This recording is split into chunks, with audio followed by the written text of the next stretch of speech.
নমস্কার বন্ধুরা, মিশন চন্দ্রমল্লিকা 2024-2025 সিজনের ভিডিওগুলো আপনারা দেখছেন।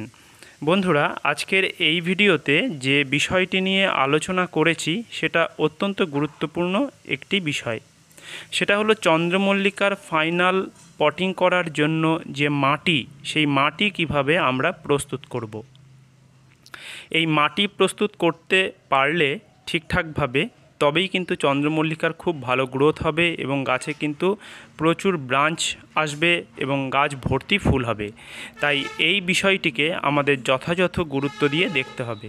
তো প্রথমেই এখানে আপনারা দেখছেন আমি মাটি তৈরি করার জন্য এখানে গোবরের সার আর মাটি এ দুটোকে সুন্দরভাবে মিশিয়ে রেখে দিয়েছি।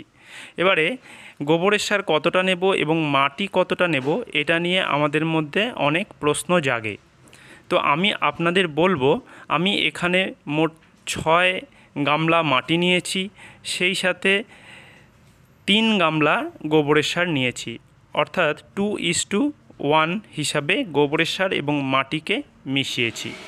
এর সাথে আমি মেশাচ্ছি 1 কিলো গুঁড়ো সর্ষের খোল। এই গুঁড়ো সর্ষের খোল আপনারা ফার্টিলাইজারের দোকানে যদি খোঁজ করেন পেয়ে যাবেন। গুঁড়ো সর্ষের খোলকে ঠিক এইভাবে সম্পূর্ণ মাটিতে ওপর দিয়ে ছড়িয়ে দেব এবং তারপরে মাটির সঙ্গে নেড়ে চেড়ে অর্থাৎ ওপর নিচ করে খুব ভালোভাবে মিশিয়ে নেব। এইভাবে সর্ষের খোলকে দিয়ে দিচ্ছি। বন্ধুরা, যেহেতু আমার কোনো ক্যামেরা পার্সন নেই, তাই এক হাতে আমার মোবাইলের ক্যামেরা এবং অন্য হাত দিয়ে আমি এই কাজটি করার চেষ্টা করছি, তাই একটু কষ্ট করে দেখার আর্জি রইল। সর্ষের খোলের পাশাপাশি এবারে মেশাচ্ছি বোন মিল বা হাড়ের গুঁড়ো। বন্ধুরা, যে কোনো ফার্টিলাইজারের দোকানে অথবা নার্সারিতে এই বোন মিল 50 থেকে 60 টাকা কিলোর বিনিময়ে আপনারা পেয়ে যাবেন। এই বোন মিল মাটির সঙ্গে মেশালে ধীরে ধীরে ডিকম্পোজ হবে এবং খুব ভালো উৎকৃষ্ট একটি জৈব সারে পরিণত হবে, যা গাছের বৃদ্ধি বিকাশে বিশেষভাবে সাহায্য করবে। তাই বোন মিলকে আমাদের অবশ্যই এইভাবে মাটিতে মিশিয়ে নিতে হবে। বন্ধুরা, এবারে মাটিটাকে খুব ভালোভাবে নেড়ে চেড়ে ওপর নিচ করে সম্পূর্ণ যে উপাদানগুলো মেশালাম সেটাকে মিশিয়ে নিতে হবে। আর ভালোভাবে মেশানো হয়ে গেলে আমরা রাসায়নিক সার হিসাবে এতে যোগ করব সিঙ্গেল সুপার ফসফেট। আমি এখানে মোট 8 থেকে 10 মুঠো মতো সিঙ্গেল সুপার ফসফেটকে ওপর দিয়ে ছড়িয়ে দিচ্ছি। এই সিঙ্গেল সুপার ফসফেটের কাজ করবে যা খুব মাটিকে উর্বর রাখবে এবং গাছে এতে বায়ু চলাচল বৃদ্ধি পাবে, গাছের বৃদ্ধিতে বিশেষভাবে সাহায্য করবে। তাছাড়া ফসফেট তো গাছের একটা ম্যাক্রোনিউট্রিয়েন্ট বা অতিমাত্রিক মৌল হিসেবে কাজ করবেই, যেটা গাছের ওভারঅল গ্রোথে বিশেষভাবে সাহায্য করবে।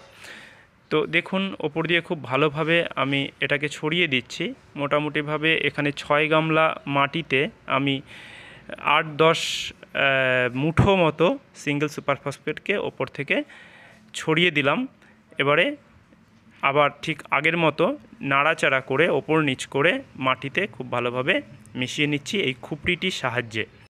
ভালোভাবে মিশিয়ে নেওয়ার পরে আমরা এই যে মিশ্রিত মাটি, সার মিশ্রিত মাটি, এটাকে এইভাবেই 1 সপ্তাহ রেখে দেব এবং তারপরে আমরা এই মাটি নিয়ে আমাদের ফাইনাল পটিংয়ে ব্যবহার করব।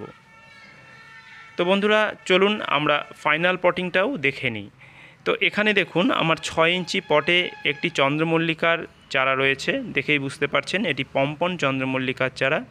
চারিদিক দিয়ে বেশ ভালো ব্রাঞ্চ ডিভিশন হয়েছে। তো এখন এই মুহূর্তে আর এই গাছটিকে 6 ইঞ্চি পটে রাখা যাবে না, এটাকে ট্রান্সফার করতে হবে 10 ইঞ্চি পটে, অর্থাৎ ফাইনাল পটে।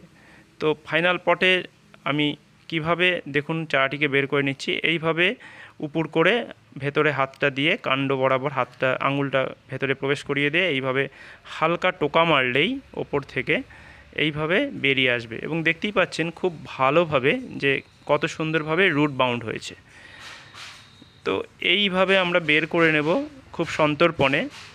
আর তারপরে আমরা এটাকে 10 ইঞ্চি পটে প্রতিস্থাপন করব। 10 ইঞ্চি পটে প্রতিস্থাপন করার জন্য আমাদের যে জিনিসগুলো লাগবে সেটা হচ্ছে এইরকম টবের ভাঙা টুকরো বা খোলামকুচি এটাকে আমরা ড্রেনেজ হোলে ঢেকে দেব, না হলে পরে সেই ড্রেনেজ হোল দিয়ে মাটি বেরিয়ে যাওয়ার সম্ভাবনা থাকবে। সেই মাটি যাতে না বেরিয়ে যায় তার জন্য ড্রেনেজ হোলগুলোকে আমি এইরকম খোলামকুচি দিয়ে ঢেকে দিলাম। এরপরে যে তৈরি করা মাটি, সেই মাটি নিচে দিয়ে দেব এবং একটা বেস তৈরি করব। আর তারপরে আমাদের 6 ইঞ্চি পটের যে চন্দ্রমল্লিকার গাছ, সেই গাছটিকে মাঝখানে বসিয়ে দেব। তো এখানে দেখুন আমি নিচে মাটি দিয়ে দিলাম এবং হাত দিয়ে চেপে চেপে নিচে একটা বেস তৈরি করে নিলাম। এবার এই যে 6 ইঞ্চি পট থেকে যে চন্দ্রমল্লিকার গাছটি বের করলাম, সেটার নিচের দিকের যে ড্রেনেজ হোলে থাকা টবের ভাঙা টুকরোগুলো বা খোলামকুচিগুলো, সেগুলোকে সরিয়ে নেওয়ার পরে নিড়ানি দিয়ে নিচের দিকের কিছুটা মাটি আমি এখান থেকে ভেঙে, ঝুরঝুরে মাটি দেখতেই পাচ্ছেন, নিচ থেকে কিছুটা মাটি বাদ দিয়ে দেব। এর কারণটা হলো নিচের দিকে থাকা যে শিকড়গুলো, সেই শিকড়গুলো এখন এই মুহূর্তে আর কোনো কাজ নেই, কারণ সেই শিকড়গুলো বেশিরভাগটাই নষ্ট হয়ে গেছে। আর এই শিকড়গুলো রাখা মানে কিন্তু গাছের গ্রোথ কিন্তু সেভাবে পরিলক্ষিত হবে না। তাই গাছের গ্রোথ বাড়ানোর জন্য আমরা ঠিক নিচের দিকের এই রকম যে এই দেখুন শিকড়গুলো দেখতেই বুঝতে পারবেন যে একদম সুতোর মতো, এবং শিকড়গুলো কিন্তু বিবর্ণ হয়ে যাওয়া শিকড়। তো সেই শিকড় সহ কিছুটা মাটি নিচ থেকে আমরা বাদ দিয়ে দিলাম। এতে গাছের গ্রোথ নতুন করে শুরু হবে এবং খুব ভালোভাবে কিন্তু গ্রোথ নেবে। তো এই ছোট্ট কাজটা অনেকে করতে একটু ভয় পান, কারণ গাছের শিকড় ছিঁড়ে গেলে গাছ যদি খারাপ হয় বা মরে যায়, এরকম ভয় অনেকের কাজ করে। তবে সেরকমটা হওয়ার কিছু নেই, কারণ আমরা নিচের দিকের কিছুটা মাটি সহ শিকড় এইভাবে ছেটে দেব এবং তারপরে এই রকমভাবে মাঝখানে বসিয়ে চারি সাইড দিয়ে তৈরি করা মাটি দিয়ে দেব। তো বন্ধুরা, এইভাবেই আমাদের ফাইনাল পটিংটা করে ফেলতে হবে। আর ফাইনাল পটিং করার জন্য কিন্তু এই সেপ্টেম্বর মাসই একদম আদর্শ। আমরা যারা একটু তাড়াতাড়ি শুরু করেছি, আর্লি শুরু করেছি, তাদের জন্য অবশ্যই সেপ্টেম্বরের মধ্যেই ফাইনাল পটিং কমপ্লিট করতে হবে। আমার এবছরের চন্দ্রমল্লিকা চারাগুলো একে একে আমি ফাইনাল পটিং করছি। আজকে আপনাদের সামনে দীর্ঘদিন বাদে এই ফাইনাল পটিংয়ের একটি ভিডিও নিয়ে এলাম, বিশেষ করে চন্দ্রমল্লিকা সিরিজের একটি ভিডিও নিয়ে এলাম। মাঝে অনেক দিন হলো ভিডিও দিতে পারিনি। তো বন্ধুরা, এরপর থেকে আবার নিয়মিতভাবে ভিডিও আসবে, তাই অবশ্যই চ্যানেলের সঙ্গে জুড়ে থাকুন এবং যে সমস্ত বন্ধুরা চন্দ্রমল্লিকা করতে চান এরকম মানুষদের কাছে অবশ্যই ভিডিওটি শেয়ার করে দিন। তো বন্ধুরা, আমাদের ফাইনাল পটিং দেখুন, চারি সাইডে আমি মাটিগুলোকে সুন্দরভাবে চেপে দিলাম যাতে মাটিটা খুব ভালোভাবে নিচে সেট হয়ে যায়। এবারে আমাদের যেটা কাজ সেটা হলো ফাইনাল পটিংয়ের পরে অবশ্যই আমাদের টব ভর্তি জল দিয়ে দিতে হবে। তো এখানে আমি দেখুন জল দিয়ে দিচ্ছি, ওপর থেকেও কিছুটা দিয়ে দিলাম এবং টবের মাটি একদম ভরপুর জল দিয়ে দিতে হবে। তো এই হলো আমাদের ফাইনাল পটিং। এইভাবে সমস্ত গাছগুলোকে ধীরে ধীরে পটিং করে ফেলতে হবে এবং তারপরে পটিং পরবর্তী পরিচর্যা শুরু হবে।